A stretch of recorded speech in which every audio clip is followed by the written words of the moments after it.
무엇을 하여 주기를 원하느냐 제목으로 오늘 함께 말씀 살펴보겠습니다.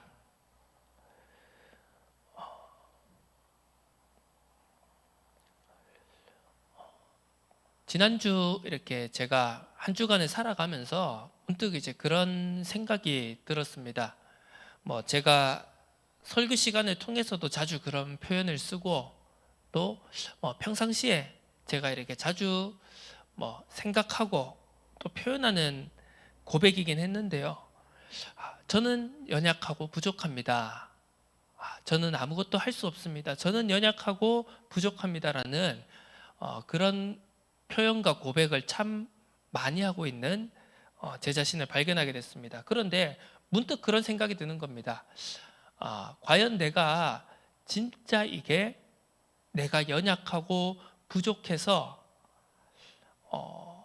그래서 내가 더욱더 하나님 앞에 겸비하게 나아가야 되겠다는 마음으로 연약하고 부족하다라고 고백하는 것인지, 아니면 내가 연약하고 부족하니까 나는 어쩔 수 없어, 내가 좀 실수하고 내가 잘못하고 아직 여전히 말씀대로 하나님의 뜻과 소원대로 한 걸음 한 걸음 더욱더 한 걸음 한 계단 한 계단 높은 신앙의 우리의 영적인 높은 곳으로 나아가지 못하는 것을 어쩌면 이런 고백을 통해서, 이런 표현을 통해서 나는 합리화를 하고 핑계를 대고 있는 것은 아닌가 하는 그런 생각을 해보게 되었습니다.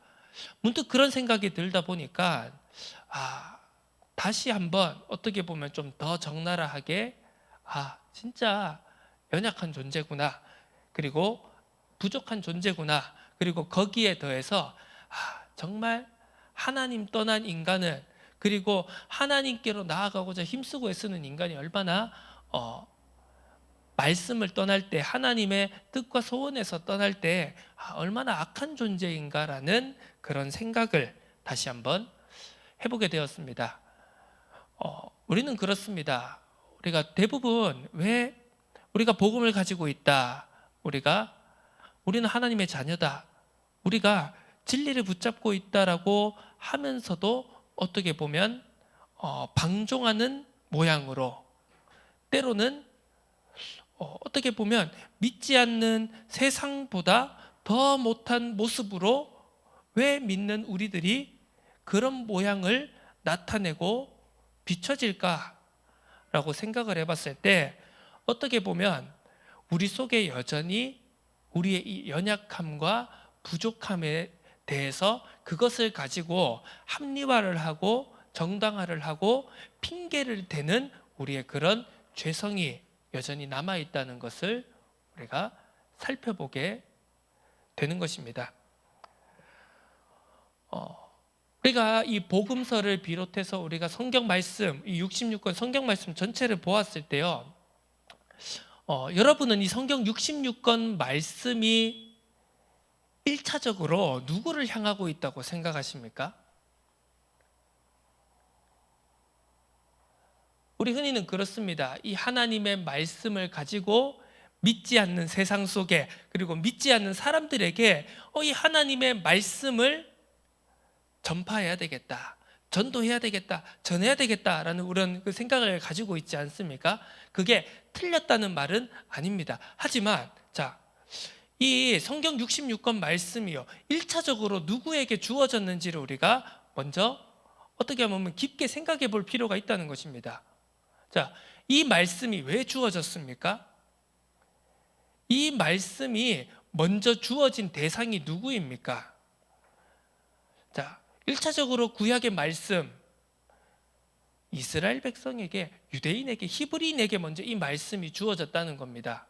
그리고 신약의 말씀, 여전히 하나님을 믿는다고, 하나님을 사랑한다고, 하나님을 그 누구보다도 잘 섬긴다라고 말하지만 깨닫지 못하고 자신들의 기준과 자신들의 틀린 생각을 가지고 하나님을 믿는다고 착각하고 속고 있는 유대인들에게, 또 그리고 그리스도를 나의 주인으로 내 인생의 모든 것으로 인정하고 고백한 그리스도인들에게 1차적으로 이 성경의 말씀이 주어졌다는 사실을 우리가 생각해 볼 필요가 있습니다. 그래서 우리가 계속 지금 마가복음을 쭉 살펴보면서 나누었던 주제 중에 하나가 무엇이냐?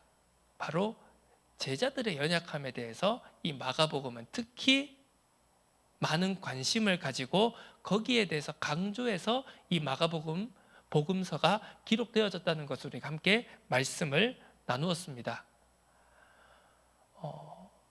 참 어떻게 보면 우리는 축복과 은혜가 넘친다라고 할 수 있는 자리에서, 감사와 기쁨이 넘친다라고 할 수 있는 자리에서 우리는 그 축복과 감사와 기쁨을 놓칠 수 있는 위험성이 있다는 것을 우리는 언제나 기억해야 합니다.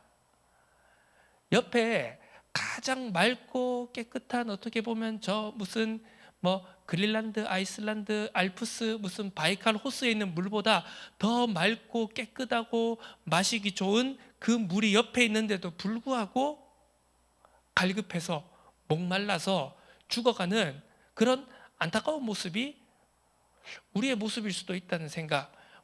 물론 제가 이걸 엄청 거시적으로, 그래서 우리 교회가 어떻고 한국 기독교가 어떻고 우리의 신앙이 어떻고 이런 거창한 이야기를 하기에 앞서서 지난 한 주간 이제 제 삶을, 그리고 제 모습을, 제 생각을 돌아보다 보니까 문득 이제 그런 생각이 드는 겁니다.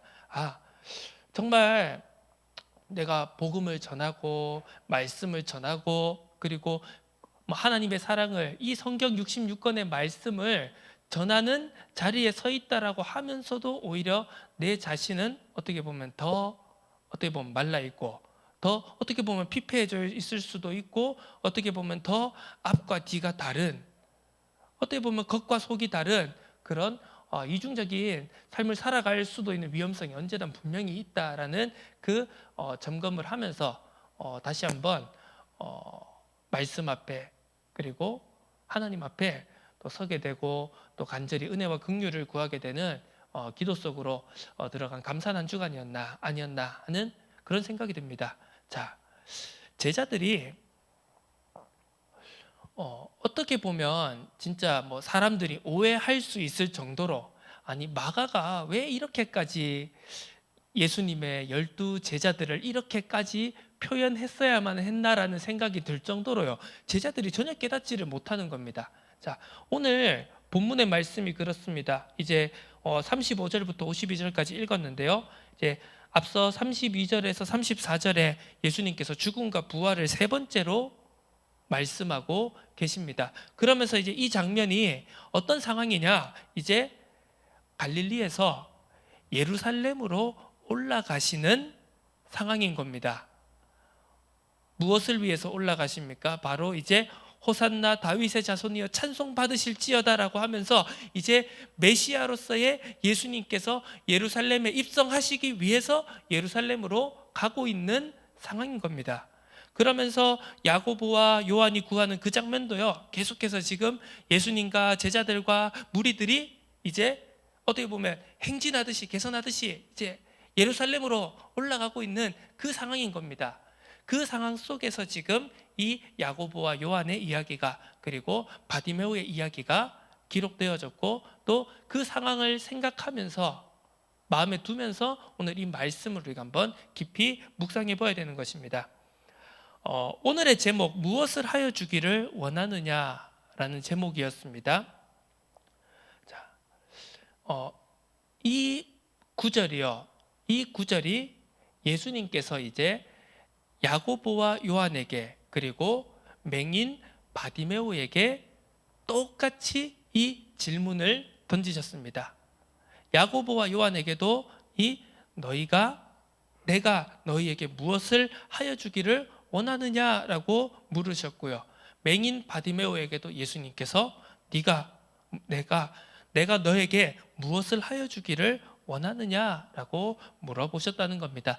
똑같은 질문이지만 그 야고보와 요한의 중심, 그리고 맹인 바디메오의 중심, 그리고 어떤 차이가 있었는지를 우리가 생각하면서 정말 우리가 하나님의 자녀로서 신앙인으로서 그리스도인으로서 또 우리가 그리스도의 제자로 한평생을 살아가기를 소원하는 우리가 또 확인하고 점검해야 될 부분, 이 복음서의 말씀을 통해서 우리가 살펴볼 부분이 무엇인지를 오늘 그리고 이번 한 주간 한번 묵상해보고 또 답을 찾아가보는 그런 은혜가 있기를 주님의 이름으로 축원합니다. 오늘 야고보와 요한이 예수님께 구합니다. 이제 예수님께 나와왔죠. 선생님, 무엇이든지 우리가 구하는 바를 우리에게 하여 주기를 원하옵니다. 자, 그러면서 이제 이 내용을 우리가 다 알고 있습니다만 이 배경이 어떻습니까? 지금 야고보와 요한이 어떻게 보면 이 이스라엘의 왕으로서 그리고 메시아로서 이스라엘의 정말 구약 성경에 예언되어지고 오시리라 예언되어지고 약속되어졌던 그 메시아가 지금 이 예수님이시다. 그리고 이 예수님이 지금 예루살렘으로 입성을 하시는 겁니다. 어떤 면에서 보자면 이제 왕이 왕권을 찾으러 어떻게 보면 그 수도인 예루살렘으로 입성하는 것과 같은 상황이라는 겁니다. 물론 예수님의 진짜 예루살렘으로 입성하시는 그리고 그곳으로 올라가시는 목적은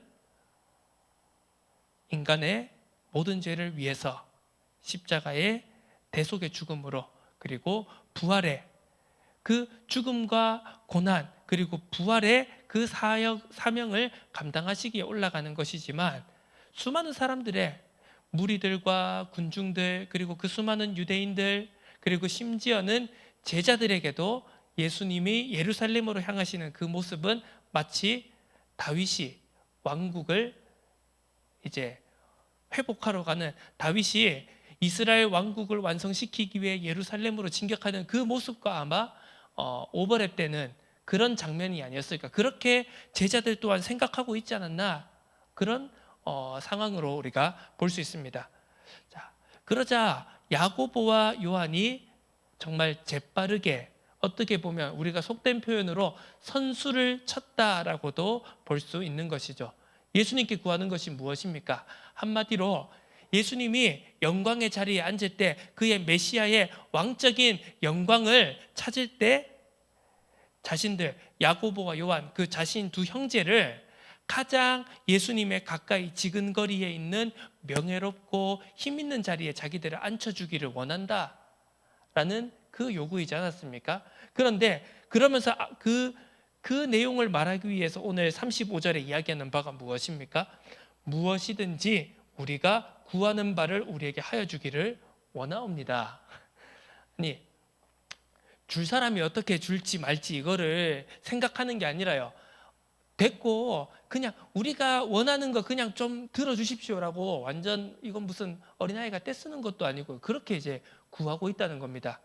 마치 어떻게 보면 우리의 연약하고 어린 신앙의 모습과도 같지 않나라는 그런 생각이 들기도 하는데요. 자, 예수님께서 말씀하십니다. 너희에게 무엇을 하여 주기를 원하느냐라고 했을 때 이제 자신들의 원래의 목적을 말합니다. 예수님께서 대답하시죠. 너희가 구하는 것을 너희가 알지 못한다. 내가 마시는 잔, 내가 받는 세례를 너희가 받을 수 있느냐. 여기서 예수님께서 말씀하시는 잔과 세례는 바로 고난과 죽음을 상징하는 것이었습니다. 그런데 여기에 대한 또 제자들의 야고보와 요한의 이해는 달랐던 것이죠. 영광의 잔, 흔히 우리가 잔치에서 말하는 그런 잔, 기쁨과 어떻게 보면 즐거움을 만끽하는 그런 잔으로 오해했던 것이죠. 세례 또한 마찬가지였습니다.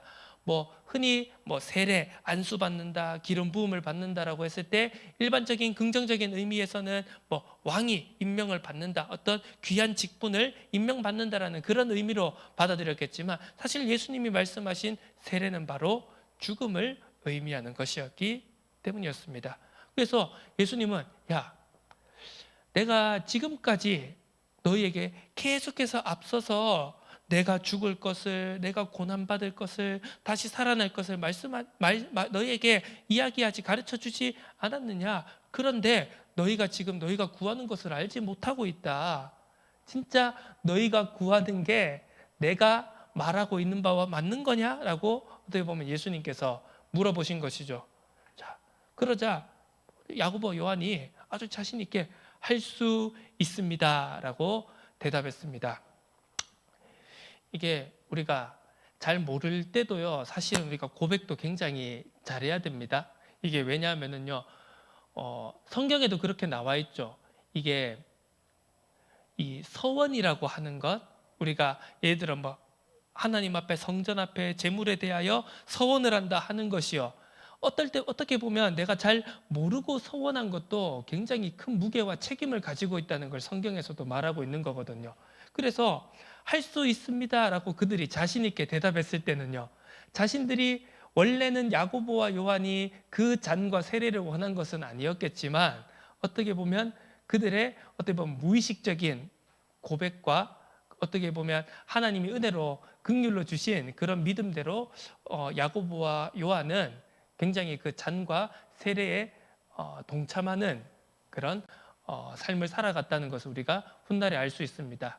야고보는 12제자 중 가장 먼저 헤롯에게 죽임을 당해 순교를 당했고, 또 요한은 끝까지 모든 제자들이, 자신의 동료들이 순교를 당하고 죽는 것을 다 지켜보면서도 끝까지 살아남아서 결국은 밤모섬에서 또 에베소에서 끝까지 사역을 감당하고, 또 요한계시록이라는 이런 마지막 성경까지 기록하는 그런 사명을 감당한 것을 우리가 살펴볼 수 있습니다.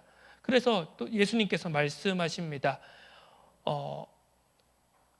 너희가 내가 마시는 잔과 내가 받는 세례를 너희가 받게 될 거다. 하지만 내 좌우편에 앉는 것은 내가 줄 것이 아니라 누구를 위하여 준비되었든지 그들이 얻을 것이니라.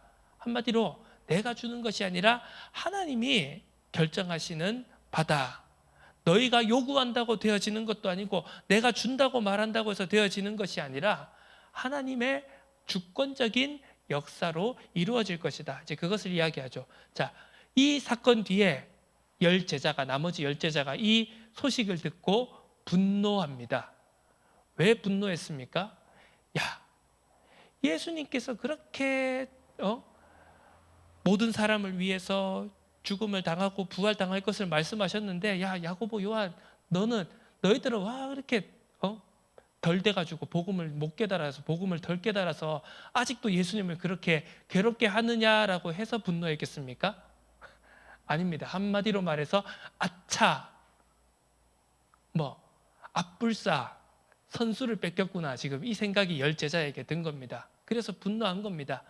야, 너희가 진짜 이 약삭 빠른 인간들, 우리가 요구하기 전에 너희가 한 발 먼저 앞섰구나, 선수를 쳤구나, 이래서 분노를 하게 된 것이죠. 그러다 예수님께서 또 제자들을 다 불러 모으십니다.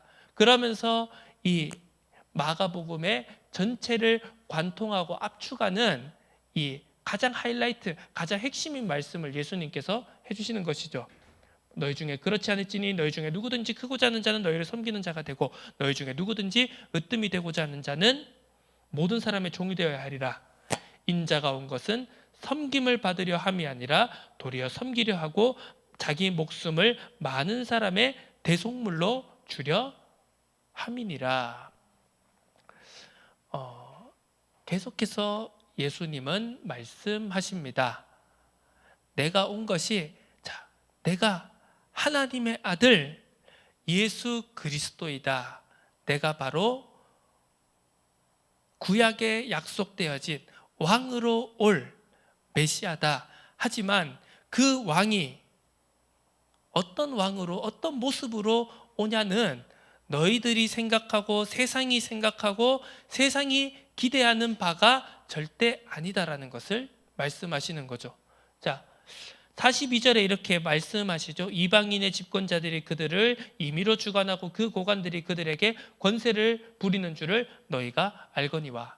이 말이 무엇입니까? 지금 헤롯과 그리고 수많은 그 유대 종교 지도자들과 바리새인들과 대제사장들, 그리고 로마 제국 총독, 그리고 로마 제국의 황제가 어떻게 권세를 행하는지를 너희가 보라는 겁니다.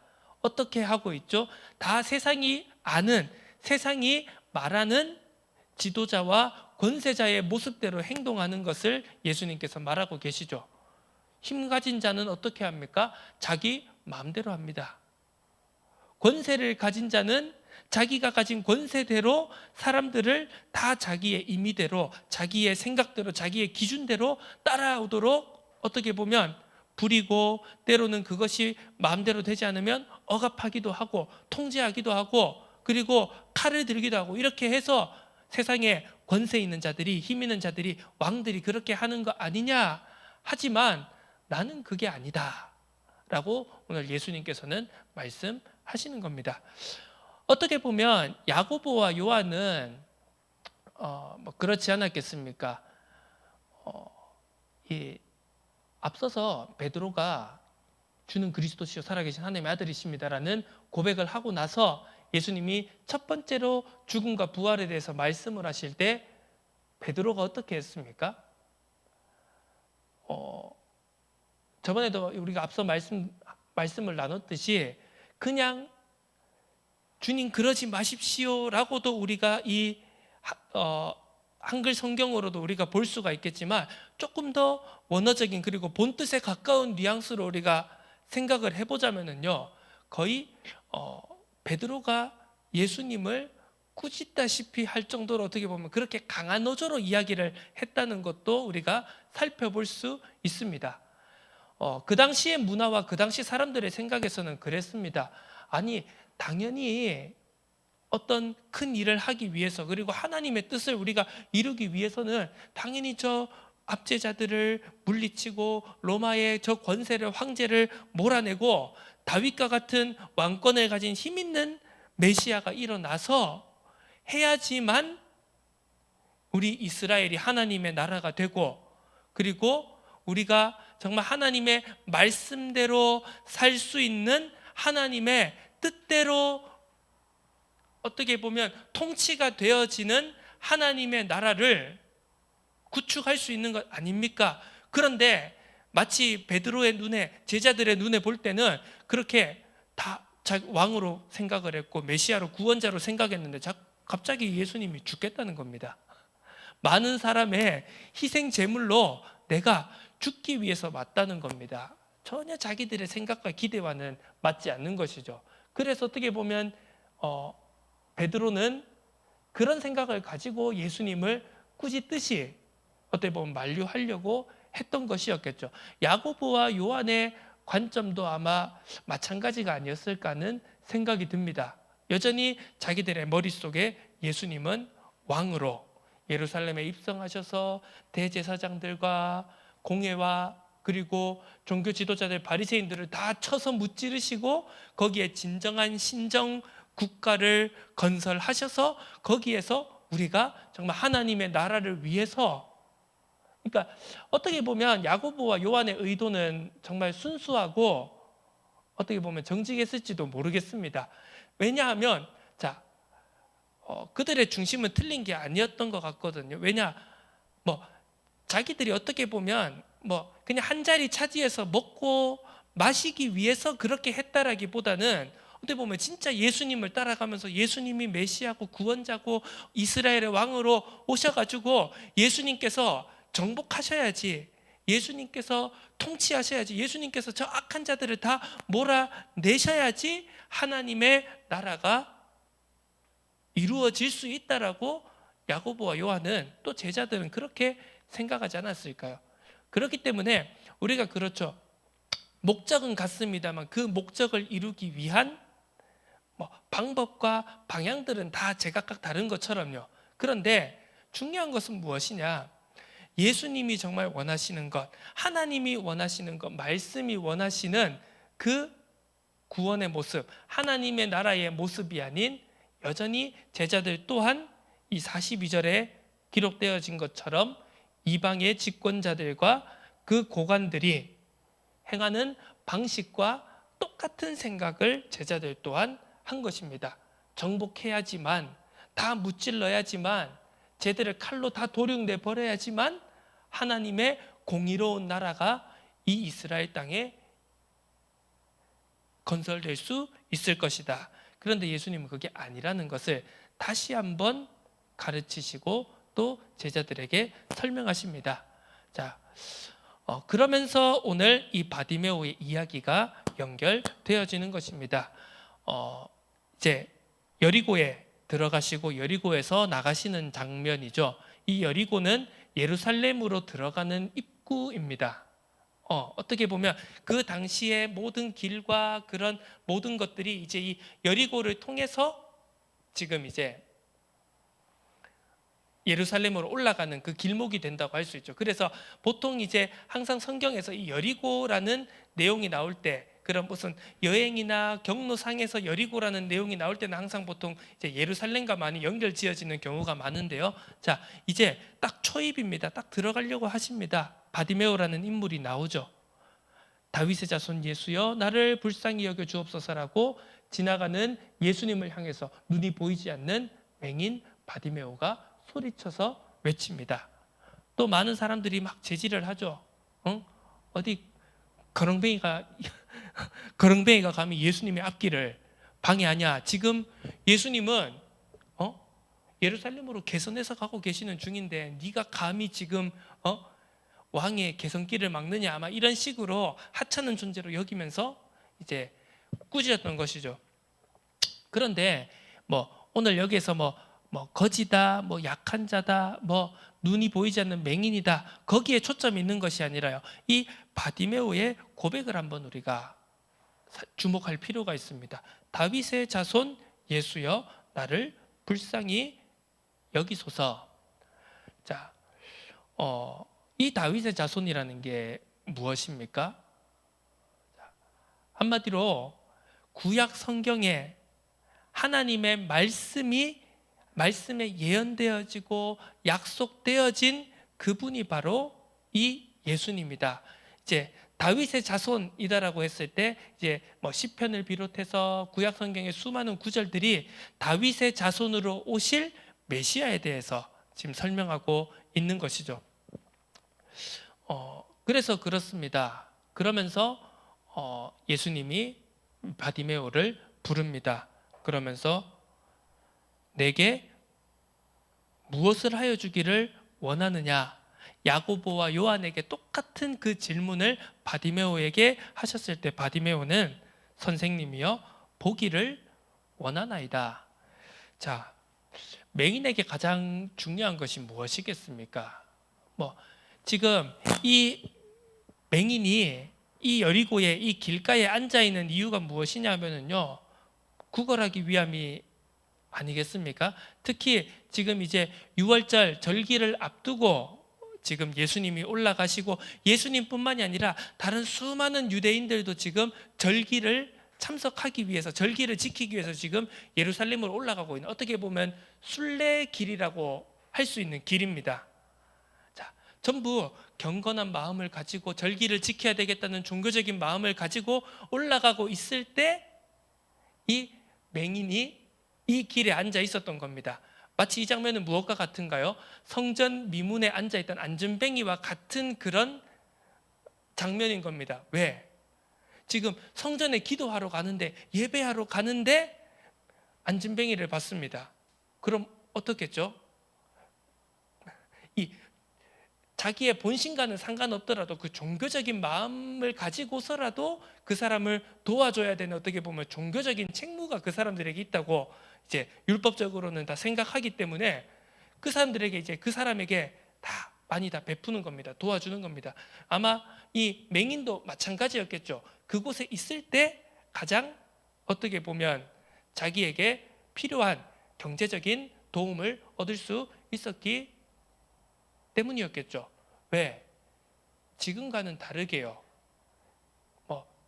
몸이 불편한 사람, 특히 못 걷는 사람, 손이 마른 사람, 고아와 과부, 아니면 맹인, 이런 사람들이요, 지금과 같이 그 사람들의 장애를 가지고 있어도 좀 불편하기는 하지만 당장 생계나 생명이 위협받지 않을 수가 있었을까요? 그 당시에는 복지도 없고요, 사회 복지 시스템도 없고, 어떤 도움도 없고, 동행콜 이런 것도 없고요. 그냥 한마디로 그냥 자기 몸이 아프고 불편하면 그냥 도태될 수밖에 없는 시대였던 겁니다. 마치 동물의 왕국처럼요. 자, 그 상황 속에서 맹인은요, 어떻게 보면 생계와 자기의 생명과 밀접한 그런 경제적인 이익을 위해서, 경제적인 도움을 위해서 지금 그 자리에 있었습니다. 그런데 예수님을 마주했습니다. 그때 예수님께 구해야 되는 것이 무엇일까요? 돈입니까? 아니죠. 보는 것입니다. 근원적인 것, 진짜 그 사람이 가장 해결해야 될 것, 그것을 이제 바디메오는 정확하게 알고 있었고, 또 그것뿐만이 아니라 그 자기의 어떻게 보면 돈을 구걸한다는 것은, 돈을 구한다는, 경제적인 도움을 바란다는 것은 사람의 힘으로는 자기 눈을 고칠 수 있는 방법이 없기 때문에 그게 최선이 아니겠습니까? 그런데 그 최선이 어떻게 보면 주님을, 하나님의 아들 예수 그리스도를 만남으로써 사람에게서, 세상에게서 받을 수 없는 그 문제 해결을 이제 마주한 겁니다. 그때 바디메오는 정확히 자기가 가장 해결받아야 되는 것, 그리고 그 해결을 받기 위해 지금 자기가 나아가고 있는 그분이 누구인지를 성경 말씀을 통해, 구약을 통해 약속되어진 그 말씀을 통해서 정확히 근거를 가지고 요구했던 것입니다. 자, 우리는 이것을 보아야 되겠습니다. 야고보와 요한, 예수님의 12 제자들, 예수님과 계속 함께 따라다녔죠. 예수님의 너무나도 귀한 말씀을, 가르침을 매일매일, 그리고 어떻게 보면 일어나 있을 때나 밥 먹을 때나 잘 때나 항상 예수님의 가르침과 말씀을 전달받은 자들입니다. 그런데 이 제자들은 어떻게 보면 자기들이 정말 구해야 되는 것, 자기들이 정말 눈을 떠야 되는 것, 자기들이 정말 깨달아야 되는 것에서 여전히 어두워 있는 것을 우리가 살펴볼 수 있죠. 반대로 바디메오는 그냥 길에서 자신의 지금 현재에서 가장 최선이라고 생각되는 것을 구하다가 예수님을 만나고는 정확하게 자기가 정말 해결받아야 될 것, 그리고 그 도움을 구하는 자가 정확히 누구인지를 약속에 근거해서 고백한 자였다는 사실, 우리가 오늘 이 두 이야기를 함께 살펴보면서 오늘 우리의 삶, 우리의 신앙 속에서도 우리의 삶, 우리의 중심, 그리고 우리가 무엇을 구해야 되는지, 과연 하나님이 원하는 것은 무엇인지, 하나님이 내게 요구하시는 것은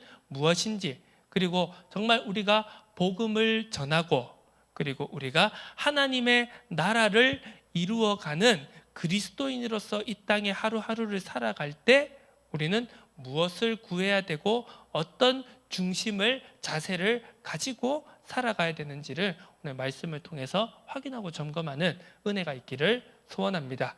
무엇을 하여 주기를 원하느냐, 오늘날도 주님께서 우리에게 질문하고 계십니다. 그때 우리의 고백이 이 바디메오와 같은 고백이 되어지기를 소원합니다. 함께 기도드립니다. 하나님 아버지, 감사드립니다. 내게 무엇을 하여 주기를 원하느냐, 주님께서 질문하실 때 우리의 대답이 세상의 기준에, 세상이 말하는 그 방식에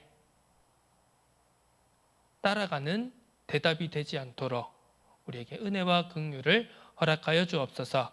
오직 말씀의 약속의 언약에 근거한 메시아에게, 구원자에게 하나님이 원하시고 기뻐하시는 그 대답을 할 수 있도록 정말 우리가 하나님 앞에 우리의 연약함과 부족함을 겸비하게 내어놓고 은혜와 긍휼을 구하는, 그래서 그것을 통해서 오는 능력이 세상의 방법과는 다른 하나님의 나라를 세워가는 능력이 되어질 수 있도록 축복하여 주옵소서. 감사드립니다. 살아계신 예수 그리스도 이름으로 기도드립니다.